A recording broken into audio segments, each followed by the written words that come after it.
Ну и, конечно, самый красивый камин в мире. Я сейчас не оговорился. Вот этот камин, он признан самым лучшим, самым красивым произведением на выставке художественной в 1900 году в городе Париже. Разработку этого камина, все изображения, всю его форму, всю идею задал великий художник Врубель. Кстати, я, когда в первый раз увидел этот камин, я искренне подумал, что он был просто декорацией и не грелся.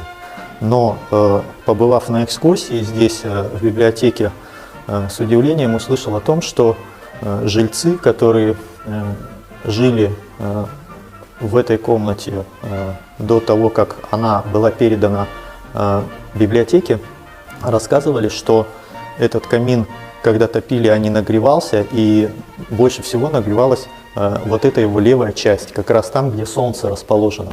Это говорит о том, что внутри камина все-таки есть дымовые ходы, и камин этот был отопительным, несмотря на то, что все отопление в этих помещениях было центральное.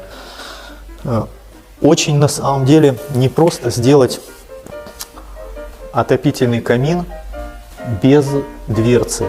Я вот вам это говорю как человек, который эти камины строит и который сталкивается с этим практически каждый день. Чтобы сделать отопительный камин без дверцы и чтобы он действительно грел, это важно, нужно быть немалого ума, так скажем.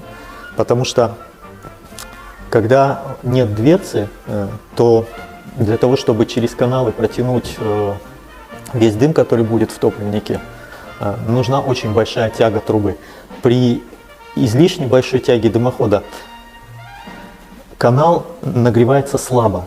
Соответственно, нужно каким-то образом угадать, чтобы тяги было достаточно для того, чтобы протягивать весь воздух, который сюда идет в зев каминный, и чтобы ее было не настолько много, чтобы не утягивало все тепло в трубу. Это не такая простая задача, как может показаться. Камин, кстати, колосниковый, тоже такое немножко неожиданное решение, потому что вот эти вот колосники, которые здесь в топке, под ними нет ничего. Может быть, когда-то там был зольный ящик, но сейчас там ничего нет. И поэтому, если сейчас мы будем топить его, то угольки и зола будет осыпаться через колосниковую решетку и просто там ложиться на этом дне. Что, на мой взгляд, не очень удобно, потому что нужно будет потом как-то оттуда выгребать все это через эту узкую щель. Ну, такое решение, видимо, было выбрано в угоду изяществу. Здесь изображен сюжет былины о Вольге и Микуле Селяниновиче. Былина, она, не стану пересказывать, вы сами в интернете посмотрите и почитайте. Этот вот камин, кстати, он последний, говорят, что он последний из тех каминов, которые созданы по этим эскизам, потому что самих каминов считали раньше, что их было 5, но теперь открыли еще один камин, 6-й, самих каминов 6. 6 таких каминов, но каждый из этих каминов у него немножко своя палитра у каждого, и различия есть в деталях. Вот этот камин, он считается наиболее тонким по деталям и наиболее четким вот по всей прорисовке, потому что это уже один из последних каминов. Вот эта позолота в рисунке, это на самом деле не металл, который поставлен между плитками, а это тоже часть плитки, которая таким образом просто отдекорирована. Особенно яркие вот у сиренов эти золотые элементы. Сирены, кстати, тоже разные. Вот этот сирен и этот.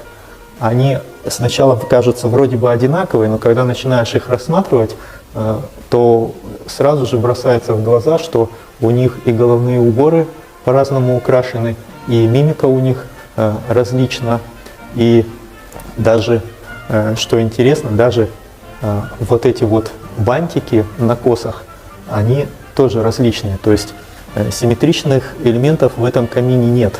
Даже лапки у этих сиренов, которыми они держатся за веточки дерева, даже эти лапки различные. Даже все лапки сделаны по-своему. Такой вот каждый уникальный элемент, это удивляет. Обратите внимание на эти ножки. Вот эти ножки — это не просто декоративный элемент. Изначально такая нога на израстовых печах появилась из-за того, что печи ставили на шансах. Шансы — это такие подставки под печи, которые как бы приподнимали всю печь, чтобы под ней проходил воздух. И таким образом конвекция воздуха шла лучше, и помещение лучше прогревалось. Так вот, эти шансы закрывались такими ногами. Здесь, конечно же, уже шансов нет, но ноги, как декоративный элемент, все равно остались. Над топкой расположены два змея. Причем, что змеи, они и вот в этом рисунке внутреннем, и змея же и здесь, вот в этой окантовке. Два змея, они между собой как бы схлестнулись в драке, что тоже показывает противостояние между Вольгой и между Микулой. Конечно, этот камин – это центральный элемент в этой комнате. Это была приемная самого Бажанова. И в соответствии с камином был выполнен и остальной интерьер. Вот, например, на стенах, вот в этих панелях, здесь тоже вставки майолики, на которых изображен какой-то цветок. Но, на мой взгляд, это больше на ананас похоже почему-то. В откосах окна тоже вставки майолики. Здесь уже жар-птица на фоне яблони. Сегодня у всех есть такая уникальная возможность в городе Санкт-Петербурге прийти и полюбоваться на этот камин самому.